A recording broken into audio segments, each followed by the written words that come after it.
बहुत आप क्वालिफाइड हैं तो आप वामपंथी हैं, बहुत आप तर्क करते हैं तो आप अर्बन नक्सल हैं। उन्हें पोंगा पंडित टाइप के लोग चाहिए जिन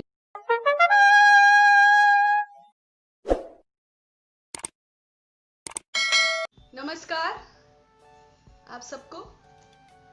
थोड़ा लेट हो गया मुझे, एक्चुअली मैं मैनिफेस्टो ढूंढ रही थी मोदी गवर्नमेंट का, मेरे पास था उसकी हार्ड कॉपी, वो तो मिल नहीं पाया, खैर मुझे ऑनलाइन ही पढ़ना पड़ा। आज भारतीय जनता पार्टी मोदी सरकार के दूसरे कार्यकाल का 1 वर्ष एक उत्सव के रूप में मना रही है, जिसके तहत वो 1000 प्रेस कॉन्फ्रेंसेस, 750 वर्चुअल रैलीज और मोदी जी का हैंड रिटन लेटर जो सभी चैनलों के माध्यम से आप तक जरूर पहुंच गया होगा, उसको 10 करोड़ परिवारों में व्यक्तिगत रूप से पहुंचाने का इनिशिएटिव ले रहे हैं। आप सबको नमस्कार, आशा है आपको मेरी आवाज अच्छे से मिल रही है। तो मैं बिना शब्द नष्ट किए विषय पर ही आना चाहूंगी।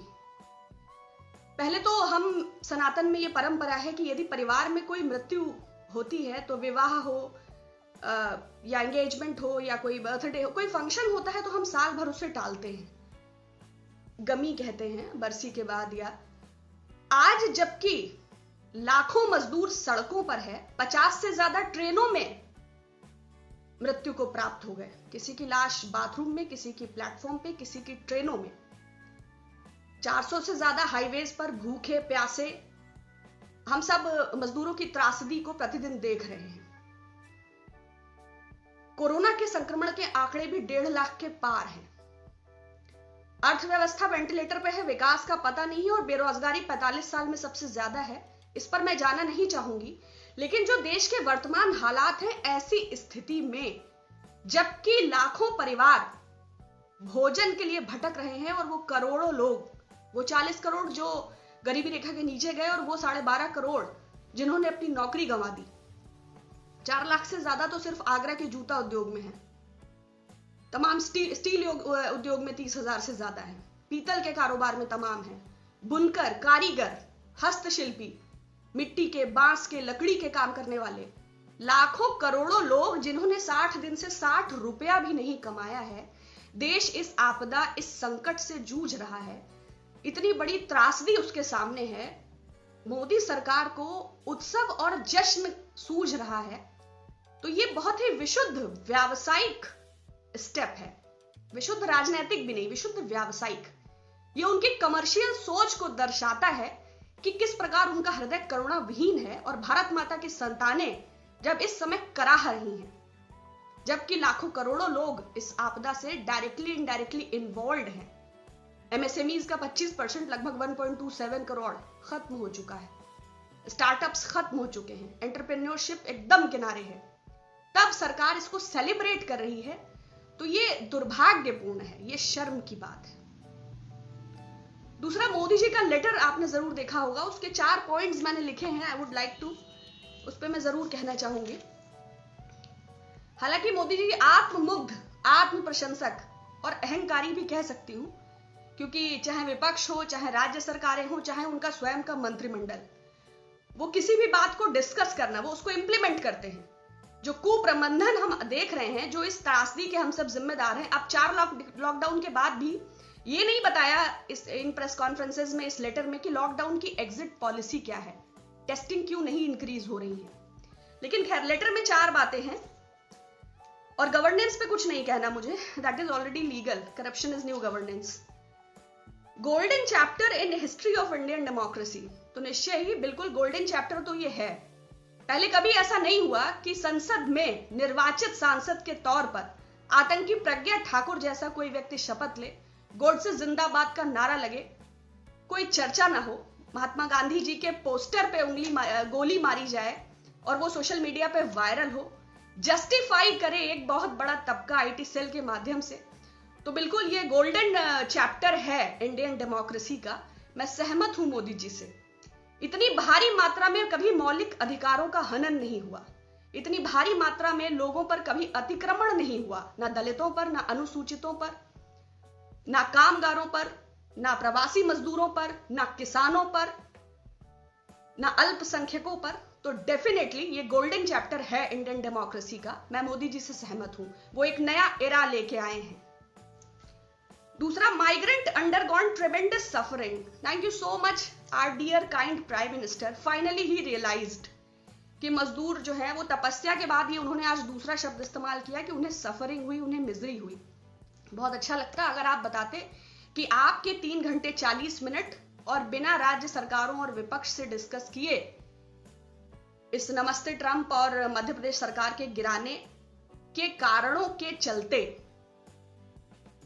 इस आपदा के कुप्रबंधन और इस पूरे देश में जो ये 18 लाख करोड़ का नुकसान हमारी अर्थव्यवस्था को हुआ है, उसके लिए आपका मतलब योग्य नेतृत्व भी जिम्मेदार है। तो अगर आप ये भी कहते, क्योंकि ट्रेमेंडस सफरिंग तो है, you are the kind reason of it. लेकिन खैर, तीसरा है to follow all government guidelines जो WHO द्वारा है, जो लोगों, मैं खुद लगातार घर में हूं तो लोग तो फॉलो कर रहे हैं गवर्नमेंट गाइडलाइंस। आपको यह समझना है कि शराब आपने अर्थव्यवस्था के लिए खोल दी, मगर गुटखा खैनी आपने, मैंने पहले भी इस बात को कहा था, थूकने से संक्रमण फैलता है, ये WHO की भी गाइडलाइन है और सबको पता है, और ये सबसे स्ट्रिक्ट बात थी। तो क्या अर्थव्यवस्था से गुटखा का इतना गहरा संबंध था कि आपने, कितना आप गंभीर हैं नागरिकों के स्वास्थ्य के प्रति, ये छोटा सा फैसला ये बताता है। तो डेफिनेटली पीपल विल फॉलो, सबको अपनी जान प्रिय है, सब अपने घर जाना चाहते हैं, सब अपना रोजगार चाहते हैं, तो ये कहने की चीज नहीं थी। दूसरा, उन्होंने लोकतांत्रिक व्यवस्था का भी धन्यवाद किया है। तो लोकतांत्रिक व्यवस्था तो आपने वैसे ही तहस नहस कर दी है। जब आप ही किसी सिस्टम को प्रॉपरली फॉलो नहीं करते हैं तो फिर और किसी से क्या अपेक्षा हो। केंद्र सरकार पूर्णतः पारदर्शी है, बहुत ईमानदार है, ऐसा दावा है अभी जेपी नड्डा साहब की प्रेस कॉन्फ्रेंस का। यह बात अलग है कि भाजपा शासित राज्यों में भ्रष्टाचार है। Uttar Pradesh medical supplies association ने घटिया किट सप्लाई की, मगर ये छोटी सी बात है, इसका केंद्र से संबंध नहीं है। हिमाचल में आपने अभी देखा जो पीपीई किट्स का घोटाला हुआ, केंद्र के प्रोक्योरमेंट राइट्स में भी आपने देखा होगा कि ICMR द्वारा जो किट्स दी गई उसमें जो घोटाला हुआ, खैर वो भी नहीं। गुजरात मॉडल फ्लॉप है, N95 मास्क 65% एक्स्ट्रा के साथ दिए गए, लेकिन वो भी चलिए घोटाला नहीं है। हाईकोर्ट ने जो काल कोठरी कहा, जो स्वयं गृह मंत्री का संसदीय क्षेत्र है अहमदाबाद का हॉस्पिटल, सिविल हॉस्पिटल, तो जो ये वेंटिलेटर का घोटाला हुआ, ये तो हम इधर 3 महीने की बात कर रहे हैं, साल भर के घोटालों पे हम नहीं जा रहे हैं।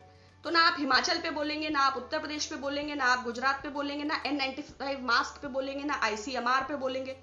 लेकिन नहीं, governance is good because corruption is new governance. Let's communalise, let's spread hate, to hell with GDP, to hell with economy, to hell with employment, let's do clash and enjoy it. तो ये 4 जो है प्रधानमंत्री जी के पत्र के महत्वपूर्ण बिंदु थे, ये मैं जरूर कहना चाहती थी। बाकी और भी एक अच्छा हुआ है ना कि सीएम जो है वो सीएम ऑफिस तक केंद्रित हो गया है, और चाहे तबादले हो, चाहे भर्तियां हो, चाहे ट्रांसफर हो, चाहे पोस्टिंग हो, वो सब मुख्य ऑफिस तक केंद्रित हो गया है। तो व्यवस्था और मशीनरी का भी बहुत सुंदर सदुपयोग है। पत्रकारिता पे कुछ कहना नहीं और न्याय व्यवस्था पे भी ज्यादा नहीं लूंगी। कल तुषार मेहता साहब का हमने देखा ही, प्रॉफिट्स ऑफ डूम भी और वल्चर्स भी। तीसरा, फरीदाबाद के चूड़ी उद्योग से भी लगभग 5 लाख लोग भूखों मरने की कगार पर हैं। इस वक्त आप मान लीजिए कि आप उत्सव ही मना रहे थे, तो अगर अच्छा होता आप उत्सव के नाम पर कुछ डायरेक्ट बेनिफिट ट्रांसफर लोगों के अकाउंट में कर देते, ताकि वो भूख से तड़पने से राहत उनको हो जाती। और जो 3-4 महत्वपूर्ण मिनिस्टर्स हैं मोदी गवर्नमेंट के, तो उसमें सबसे पहले अमित शाह जी ने बहुत तारीफ की है गुड गवर्नेंस की। पहले तो गृह मंत्री जी आप ये बताइए कि जो आपने परमिशन दिया था तबलीगी प्रोपेगेंडा को, वो किस आधार पर आपने दिया था। दूसरा, मोदी जी ने खुद अभी एकजुटता और सौहार्द की अपील की है। देखिए, देशवासी एकजुट भी हैं और सौहार्द भी बनाते हैं। प्राइम मिनिस्टर ये एक्सप्लेन करें कि जो प्रेस ब्रीफिंग्स हेल्थ मिनिस्ट्री और होम मिनिस्ट्री के द्वारा की जा रही थी लॉकडाउन 1 के दौरान, उसमें तबलीगी का डेटा अलग दिया जाता था और बाकी डेटा अलग दिया जाता था। तो डिस्क्रिमिनेशन तो आपने किया, और आप आज 4 लॉकडाउन के बाद भी जस्टिफाई नहीं कर पा रहे कि आपके लोग क्यों संक्रमित है, या क्यों किया था। क्यों आपने नमस्ते ट्रंप, जब 30 जनवरी को पहला पेशेंट इंडिया में था, तो टेस्टिंग के मानक को निर्धारित होने का समय 23 मार्च क्यों है। अब ये मैं नहीं कहूंगी कि ये मध्य प्रदेश की सरकार, क्योंकि वहां तो पूरा स्वास्थ्य का महकमा कोरोना की चपेट में है और मुख्यमंत्री खुद क्वारंटीन है। दूसरा, कानून मंत्री जो है वो रविशंकर जी, उन्होंने अपनी सरकार के उत्सव में भी विपक्ष की आलोचना कर दी। संवैधानिक पद पर स्वयं है लेकिन बात पूर्णतः गैर कानूनी करते हैं। तो आपका व्यवहार पूर्णतः अशोभनीय है। सिर्फ निंदा ही कर सकती हूं क्योंकि आप ऐसे पद पर हैं कि शब्दों की गरिमा गिराना उचित ना होगा। और अमित शाह जी तो आपदा मंत्री भी हैं। पूरे कोरोना दौरान में वो गायब थे। वो खुद कहां थे और किन किन आपदाग्रस्त क्षेत्रों का उन्होंने दौरा किया, इंक्लूडिंग उनका अपना संसदीय क्षेत्र जिसको हाईकोर्ट ने वहां के सिविल हॉस्पिटल को काल कोठरी कहा है। तीसरा,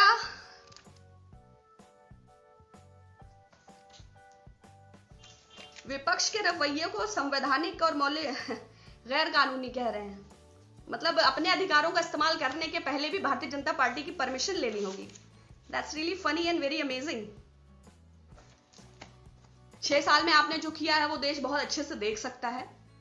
युवाओं के सामने 3 विकल्प हैं, या तो वो बजरंग दल के कार्यकर्ता बन जाए, नहीं तो IT सेल के मजदूर, गौ रक्षक भी बन सकते हैं। MSMEs का तो नाश कर दिया आपने, दिहाड़ी मजदूरों की बात नहीं की जा सकती। महिला एवं बाल विकास का बजट आपने पहले ही कम कर दिया और रक्षा का बजट 1962 के बाद अभी सबसे कम है। शिक्षा के बजट में भी आपने 16% की कटौती की क्योंकि सबसे ज्यादा दिक्कत भारतीय जनता पार्टी को साक्षरता से है, शिक्षा से है। अभी एक कौशल यादव जी ने एक क्वेश्चन मुझे भेजा था कि बहुसंख्यकों की नब्ज पकड़ रखी है। देखिए कौशल जी, भाजपा को सारे बहुसंख्यक नहीं पसंद है। उनकी हिंदुइज्म की जो डेफिनेशन है वो अलग है। अगर आप नक्षत्र और सत्यार्थ प्रकाश, विवेकानंद साहित्य और हिंदुइज्म और दर्शन को ज्यादा अच्छा समझते हैं तो वो आपसे काफी दूरी रखते हैं।